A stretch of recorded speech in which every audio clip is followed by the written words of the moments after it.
Maintenant, nous allons refaire une cuisine de terroir bourguignon, revue et corrigée par aujourd'hui. C'est-à-dire qu'aujourd'hui, les gens n'aiment plus la cuisine riche et lourde comme on entend. Et ils veulent aujourd'hui une cuisine saine, savoureuse et pas trop lourde. Donc nous allons refaire la recette des œufs en meurette. Je vais essayer de reproduire moi-même la recette des œufs en meurette, revisitée et corrigée par Bernard Loiseau. Donc voici les carottes, voici les oignons pour faire la fondue d'oignons, le lard, demi-sel.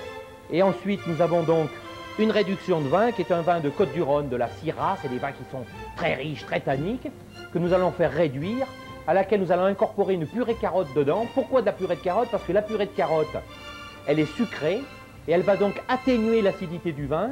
Et au niveau de la carotte elle-même, elle va servir de liant, ce qui évitera de mettre de la farine.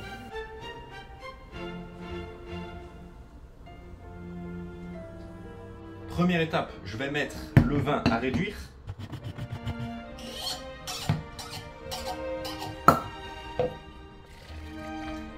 Voilà, je vais utiliser 300 ml que je vais laisser réduire sur feu doux. Donc les carottes, on les coupe grossièrement, puisqu'on va en faire une purée. Voilà, on les coupe en 3-4 morceaux et on va les mettre dans de l'eau salée pendant environ 40-45 minutes pour vraiment obtenir une purée de carottes qu'on passera au robot-coupe. On obtiendra donc cette purée de carottes qui servira de liant au vin rouge. Et ensuite, on y passera au chinois fin et cette purée de carottes disparaîtra. Et elle va apporter ce goût de douceur au vin, mais on ne pourra pas s'en rendre compte. On aura toujours ce vin qui sera sublimé.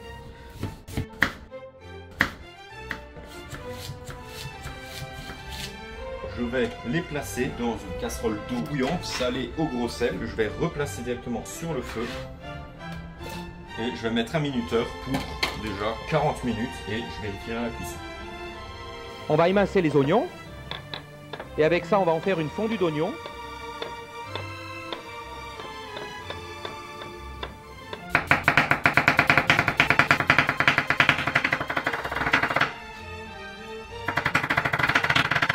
Là, comme précisé dans la vidéo, on va défaire les oignons.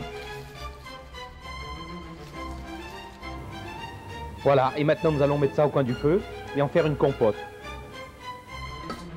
Je vais ajouter 50 g de sucre et du jus de citron. Là, j'ai l'équivalent d'un citron, une pincée de sel. Je mélange.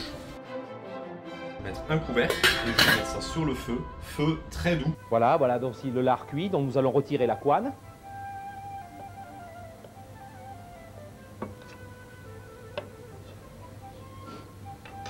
Et en faire de fines lamelles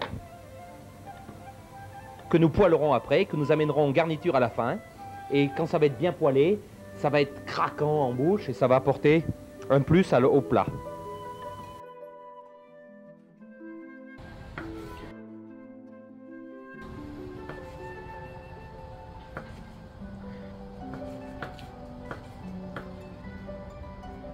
Là, nos carottes ont cuit 45 minutes. Elles sont bien tendres, il n'y a pas de problème. Elles sont bien cuites. Parfait pour une purée. On va les égoutter.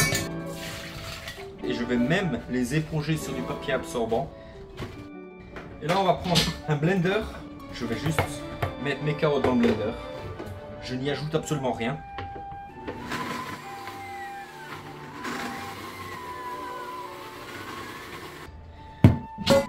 On va la débarrasser, mais on va la passer au tamis pour qu'elle soit vraiment bien fine, qu'il n'y ait aucun morceau.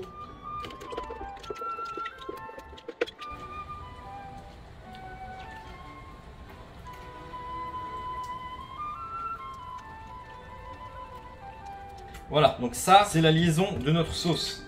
Donc voilà ma réduction de vin. J'ai bien dit donc de la Syrah. Qui est la Syrah? La Syrah, c'est le cépage des Côtes-du-Rhône, vous voyez? C'est les vins du Midi, les vins qui changent. Regardez comme ces couleurs sang, vous voyez? Et c'est avec ces vins-là qu'on fait les meilleures sauces. Donc là, elle est trop liquide, donc il faut lui amener un liant. Alors le liant, le voilà, c'est la purée de carottes. Une bonne cuillère à soupe de carottes.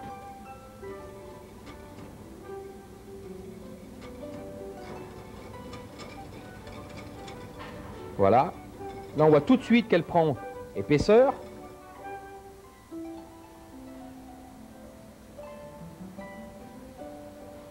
Je prends ma réduction de vin rouge. Une cuillère à soupe de purée de carottes. Je vais monter au beurre, donc avec une noisette de beurre.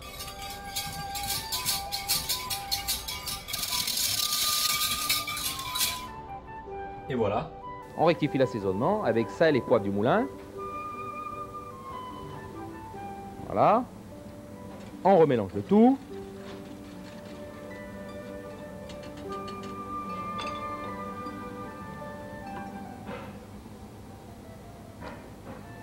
Voilà. Et nous avons ce côté vineux, acide, mais légèrement sucré, et qui, avec l'œuf et la fondue d'oignon, va se faire un mariage total. Parce que la fondue d'oignon est aussi sucrée et viendra finir d'atténuer la pointe d'acidité tout en laissant un peu. La cuisine, tout est dans le dosage. Je vais bien saler, voilà, une bonne pincée de sel, du poivre du moulin, très important. Voyons cette sauce. Voilà, là c'est excellent.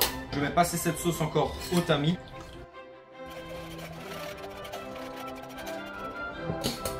Et voilà, notre sauce.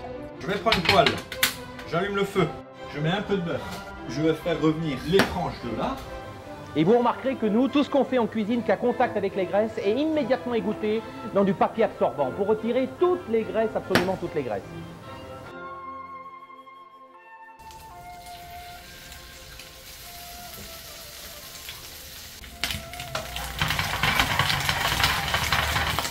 Voilà, là ça chante, là c'est magnifique. Là je vais le retourner.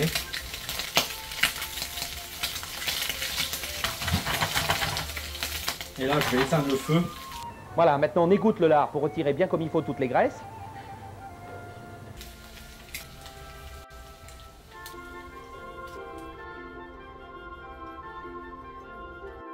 Je prends une grande casserole, je vais pousser ça un petit peu. Je vais préparer des ramequins individuels. Donc les œufs de la meilleure qualité possible. Alors donc pour cette recette des œufs, ce qui est très important, c'est la qualité des œufs. Alors vous comprenez, moi dans mon Morvan, j'ai tous les paysans qui m'amènent tous les matins les œufs du cul de la poule. Donc je ne vais pas me tromper, c'est la fraîcheur exemplaire. Mais dans les grandes villes, quand vous achetez vos œufs, exigez-les les plus frais possibles. Parce que pour faire cette recette, c'est très compliqué au niveau du galbe de l'œuf. C'est-à-dire que vous mettez de l'eau vinaigrée à bouillir. Quand votre eau vinaigrée bout, vous jetez votre œuf qui est cassé individuellement dans un pochoir, que vous jetez délicatement dans l'eau vinaigrée bouillante. Et normalement, immédiatement, le blanc va se recouvrir sur le jaune et former ce petit ballon de rugby. Et c'est là qu'on jugera la fraîcheur de l'œuf. Alors bien sûr, on essaye de ne pas casser le jaune, sinon on en prend un autre. Voilà, mon eau bout. Une autre casserole ici d'eau bouillante, non salée, non vinaigrée. Et là, je vais y ajouter du vinaigre de cidre, 40 ml pour 3 litres d'eau. Je vais y mettre une bonne pincée de gros sel. Et là, j'éteins. On va plonger les œufs dans l'eau bouillante. On prend bien sûr une écumoire à portée de main et on peut essayer d'arranger comme ça, de rabattre le blanc sur l'œuf. On essaie de le plonger comme ceci délicatement. Je vais mettre 2 minutes. Et nous allons délicatement déposer les œufs dedans, voilà. Donc nous les retirons de l'eau vinaigrée pour les mettre dans de l'eau chaude non vinaigrée pour enlever ce goût de vinaigre à l'œuf.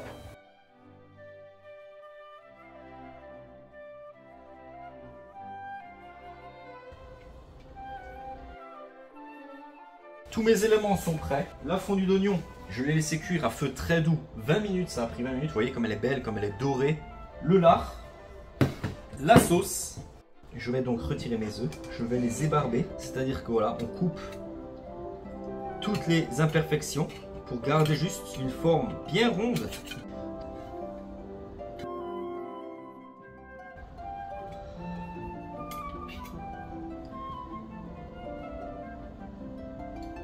Vous voyez, ceux-là, une des deux sortes, c'est plus étalé, ils étaient moins frais. S'il s'écrase entièrement un peu comme une omelette, on dit le crémier ne nous a pas vendu un œuf frais.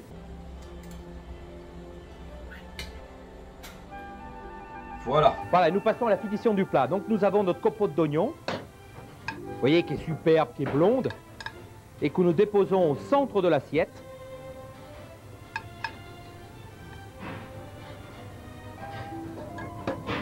Ensuite, la sauce que nous mettons autour des oignons.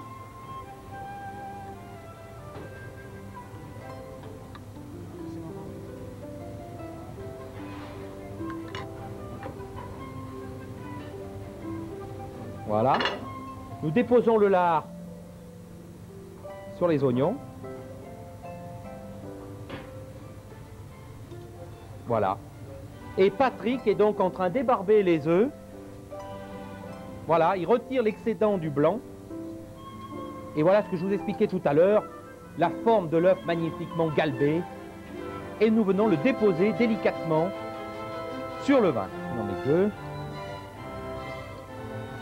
Je peux dresser de deux façons différentes. Je peux dresser comme le chef, un peu de fondu d'oignon au centre, la sauce autour.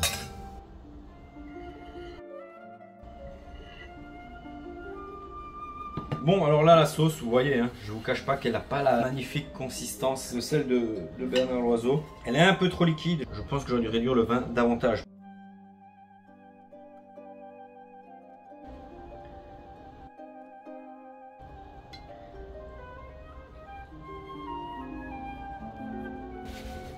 Ça, c'est l'assiette originale.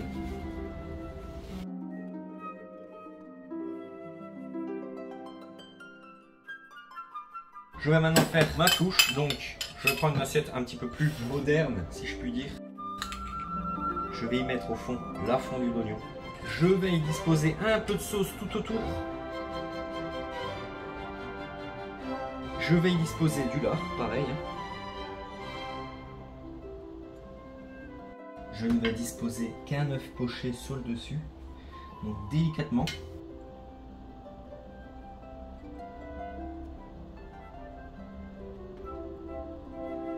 Et là, je vais y rajouter un tour de poivre noir, une pointe de piment de Cayenne.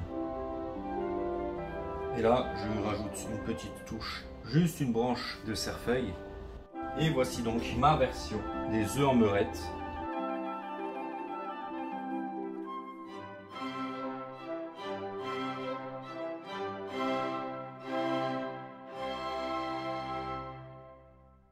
Et voici donc les œufs en meurette revus et corrigés façon Côte d'Or.